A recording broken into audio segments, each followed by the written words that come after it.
नमस्कार। आकाशवाणी से समाचार प्रभात के साथ मैं सर फिरोजी।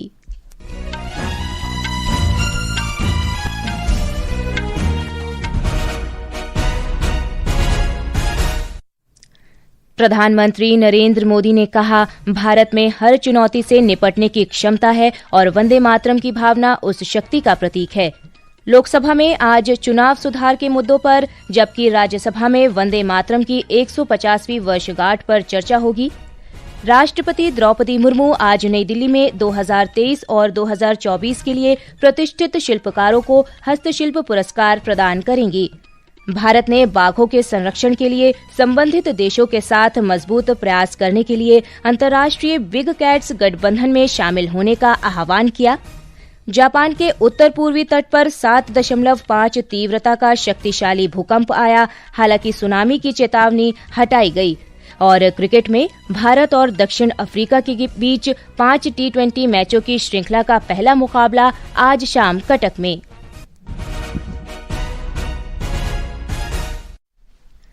अब समाचार विस्तार से। प्रधानमंत्री नरेंद्र मोदी ने कहा है कि भारत हर चुनौती पर काबू पाने की क्षमता रखता है। उन्होंने कहा कि वंदे मातरम की भावना इस शक्ति का प्रतीक है। प्रधानमंत्री ने लोकसभा में कल राष्ट्रीय गीत वंदे मातरम के 150वें वर्ष पर चर्चा के दौरान ये बात कही। राष्ट्रीय गीत को 1875 में बंकिम चंद्र चटर्जी ने लिखा था। श्री मोदी ने कहा कि वंदे मातरम सिर्फ एक गीत या रचना नहीं है, बल्कि अपने कर्तव्य के प्रति लोगों को जागरूक करने की प्रेरणा का स्रोत है और लोगों के सामने एक आत्मनिर्भर भारत निर्मित करने के सपने का लक्ष्य है। भारत हर चुनौतियों को पार करने में समर्थ है। वंदे मातरम के भाव की वो ताकत है। वंदे मातरम ये सिर्फ गीत या भावगीत नहीं, ये हमारे लिए प्रेरणा है। राष्ट्र के प्रति कर्तव्यों के लिए हमें झकझोरने वाला काम है और इसलिए हमें निरंतर इसको करते रहना होगा।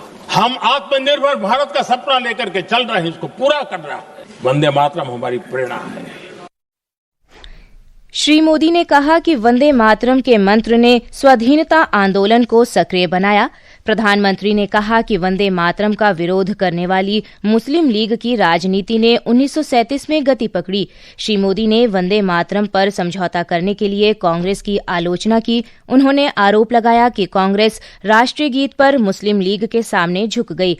प्रधानमंत्री ने आरोप लगाया कि मोहम्मद अली जिन्ना ने वंदे मातरम और कांग्रेस के तत्कालीन अध्यक्ष जवाहरलाल नेहरू के विरुद्ध नारे बुलंद किए।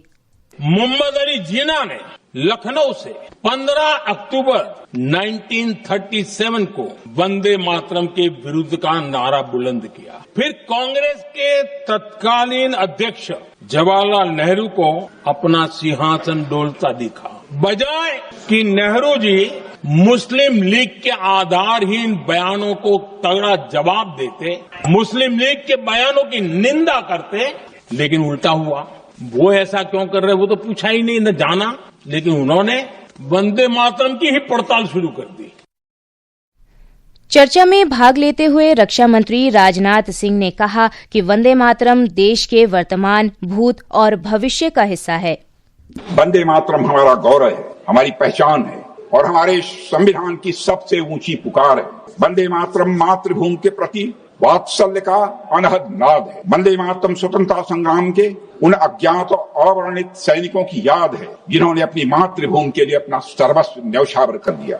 वंदे मातरम हर उस सैनिक को हौसला देता है जो आज भी अपनी मातृभूमि के लिए हर दुश्मन का सामना कर रहा है। वहीं कांग्रेस नेता प्रियंका गांधी वाड्रा ने कहा कि वंदे मातरम देश की आत्मा है और हर भारतीय इसे गाते हुए गर्व का अनुभव करता है। आज भी सरहद पर जवान जब दुश्मन का सामना करता है तो उसकी छाती में वंदे मातरम गूंजता है। जब हमारा खिलाड़ी अंतर्राष्ट्रीय खेलों में जाता है तो उसके दिल की धड़कन में वंदे मातरम होता है। आज भी इस देश के करोड़ों देशवासी राष्ट्र ध्वज को फहराते हुए देखते हैं तो उनकी जबान पर वंदे मातरम आता है। लोकसभा अध्यक्ष ओम बिरला ने कहा कि कुल 66 सदस्यों ने बहस में भाग लिया। उन्होंने कहा कि पूरे देश ने देखा कि कैसे सदन में सभी लोग आधी रात तक वंदे मातरम पर चर्चा के लिए एक साथ आए। उन्होंने आशा व्यक्त की कि सदन में ऐसी रचनात्मक चर्चाएं होती रहेंगी। लोकसभा में आज चुनाव सुधारों पर चर्चा होगी, जबकि राज्यसभा में राष्ट्रीय गीत वंदे मातरम की 150वीं वर्षगांठ पर भी चर्चा होगी। राष्ट्रीय जनतांत्रिक गठबंधन एनडीए के संसदीय दल की आज नई दिल्ली में बैठक होगी। ये बैठक संसद पुस्तकालय भवन पीएलबी के जीएमसी बालयोगी सभागार में होगी। लोकसभा और राज्यसभा के सभी एनडीए सदस्यों को बैठक में मौजूद रहने का निर्देश दिया गया है। राष्ट्रपति द्रौपदी मुर्मू आज नई दिल्ली में वर्ष 2023-24 के लिए प्रतिष्ठित कुशल शिल्पकारों को हस्तशिल्प पुरस्कार प्रदान करेंगी। ये प्रतिष्ठित राष्ट्रीय सम्मान असाधारण कलात्मक निपुणता का सम्मान करते हैं और भारत की समृद्ध तथा विविध हस्तशिल्प विरासत के संरक्षण और संवर्धन के लिए सरकार की प्रतिबद्धता को रेखांकित करते हैं। केंद्रीय कपड़ा मंत्री गिरिराज सिंह और राज्य मंत्री पाबित्रा मार्गरेटा भी इस समारोह में शामिल होंगे। एक रिपोर्ट। राष्ट्रीय हस्तशिल्प सप्ताह के हिस्से के रूप में देश भर के उत्कृष्ट मास्टर शिल्पकारों को सम्मानित करने के लिए वर्ष 2023 और 2024 के लिए हस्तशिल्प पुरस्कार आज प्रदान किए जाएंगे। इन सम्मानों में प्रतिष्ठित शिल्प गुरु पुरस्कार और राष्ट्रीय पुरस्कार शामिल हैं। दोनों वर्षों में 6 कारीगरों को शिल्प गुरु पुरस्कार मिलेंगे, जबकि 18 शिल्पकारों को राष्ट्रीय पुरस्कार दिए जाएंगे। 2002 में स्थापित शिल्प गुरु पुरस्कार हस्तशिल्प क्षेत्र में सर्वोच्च मान्यता का प्रतिनिधित्व करते हैं और उन कारीगरों को दिए जाते हैं जिन्होंने भारत की शिल्प परंपराओं को संरक्षित करने में असाधारण कौशल, नवाचार और योगदान का प्रदर्शन किया है। प्रतिवर्ष 8 से 14 दिसंबर तक मनाया जाने वाला राष्ट्रीय हस्तशिल्प सप्ताह देश के कारीगर समुदाय का उत्सव मनाता है। प्रिया मंडल की रिपोर्ट के साथ समाचार कक्ष से मनोज। विदेश मंत्रालय आज नई दिल्ली में 5वां अटल बिहारी वाजपेयी स्मृति व्याख्यान आयोजित करेगा। मंत्रालय ने बताया कि सिंगापुर के प्रधानमंत्री के वरिष्ठ सलाहकार टियोची हेन बदलती दुनिया में स्थायी साझेदारियां विषय पर व्याख्यान देंगे। ये समाचार आकाशवाणी से प्रसारित किए जा रहे हैं। ताजा समाचार जानने के लिए आप हमारे social media handle x@AIR News Hindi को फॉलो कर सकते हैं। समाचार प्रभात में आपका फिर स्वागत है। पर्यावरण मंत्री भूपेंद्र यादव ने बिग कैट की आबादी वाले देशों से संरक्षण प्रयासों को मजबूत करने के लिए अंतर्राष्ट्रीय बिग कैट अलायंस IBCA में शामिल होने का आग्रह किया है। नई दिल्ली में IBCA के तहत बिग कैट संरक्षण के लिए सहयोगात्मक पहल पर एक उच्च स्तरीय बातचीत की अध्यक्षता करते हुए उन्होंने कहा कि भारत 2026 में नई दिल्ली में वैश्विक बिग कैट शिखर सम्मेलन की मेजबानी करेगा। नागर विमानन मंत्री राम मोहन नायडू ने कहा है कि वर्तमान के हवाई संकट के लिए इंडिगो पूरी तरह जिम्मेदार है और वो अपने कर्तव्यों का पालन करने में विफल रही है।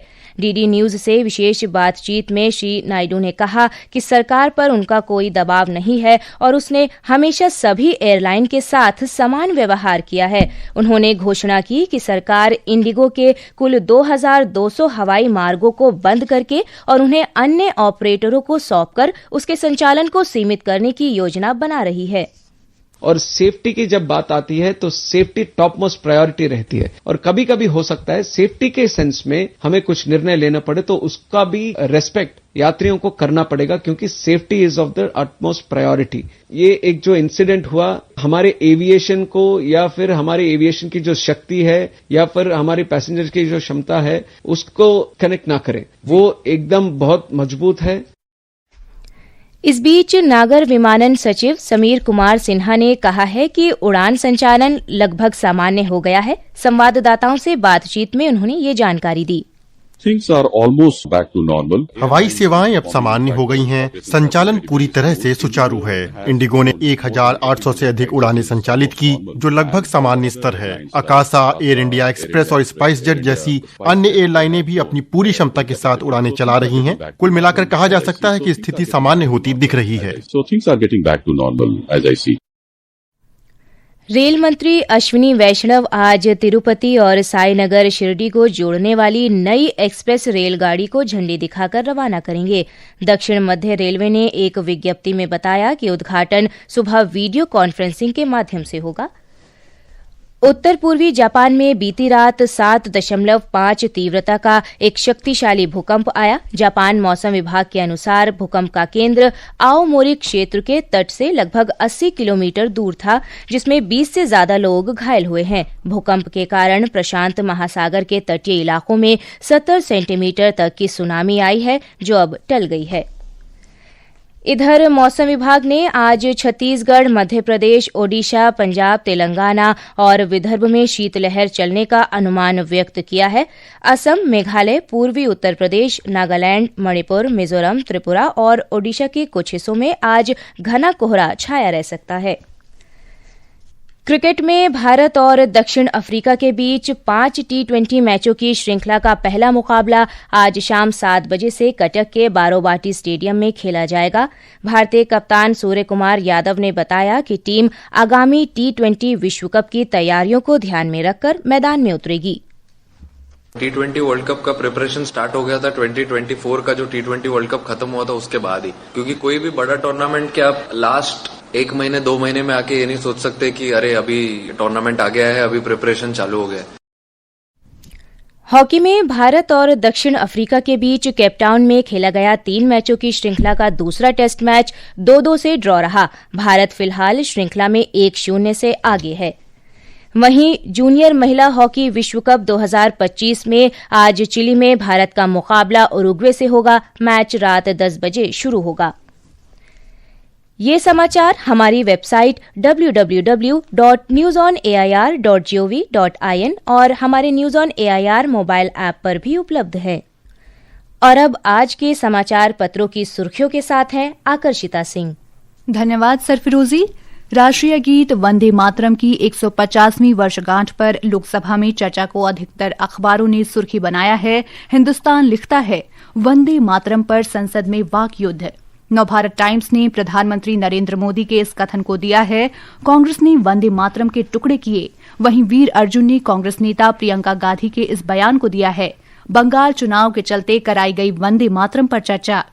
इंडिगो संकट 7वें दिन भी बरकरार शीर्षक से देशबंधु लिखता है, इंडिगो की सेवाएं सोमवार को भी पटरी पर नहीं लौट सकी। देश भर में 500 से ज्यादा उड़ानें रद्द। दैनिक जागरण की सुर्खी है, कैब फॉर्मूला बेअसर, मनमाना किराया वसूल रही एयरलाइंस। अमर उजाला ने नागर विमानन मंत्री राम मोहन नायडू के इस कथन को प्रकाशित किया है। संकट के लिए इंडिगो जिम्मेदार, ऐसी कार्रवाई करेंगे जो मिसाल बनेगा। इंडिगो के यात्रियों के लिए राहत भरी खबर शीर्षक से पंजाब केसरी लिखता है, अब 5 नहीं 3 दिसंबर से बुक फ्लाइट पर मिलेगा रिफंड। हरक्यूलिस विमानों का बेंगलुरु में खुलेगा मरम्मत केंद्र, रोजगार उद्योग बढ़ेंगे। राजस्थान पत्रिका की सुर्खी है, पत्र लिखता है, सैन्य मालवाहक विमानों की मरम्मत में आत्मनिर्भरता की दिशा में देश की बड़ी छलांग, भविष्य में विमानों के निर्माण की संभावना। दिल्ली में हवा की गुणवत्ता फिर खराब श्रेणी में जाने को भी अखबारों ने प्रमुखता से दिया है। पंजाब केसरी लिखता है, सीपीसीबी का अनुमान, बुधवार तक हवा बेहद खराब श्रेणी में रहने की संभावना। धन्यवाद आकर्षिता। अंत में मुख्य समाचार एक बार फिर। प्रधानमंत्री नरेंद्र मोदी ने कहा, भारत में हर चुनौती से निपटने की क्षमता है और वंदे मातरम की भावना उस शक्ति का प्रतीक है। लोकसभा में आज चुनाव सुधार के मुद्दों पर, जबकि राज्यसभा में वंदे मातरम की 150वीं वर्षगांठ पर चर्चा होगी। राष्ट्रपति द्रौपदी मुर्मू आज नई दिल्ली में 2023 और 2024 के लिए प्रतिष्ठित शिल्पकारों को हस्तशिल्प पुरस्कार प्रदान करेंगी। जापान के उत्तर पूर्वी तट पर 7.5 तीव्रता का शक्तिशाली भूकंप आया। और क्रिकेट में भारत और दक्षिण अफ्रीका के बीच 5 T20 मैचों की श्रृंखला का पहला मुकाबला आज शाम कटक में। इसके साथ ही समाचार प्रभात का ये अंक समाप्त हुआ। नमस्कार।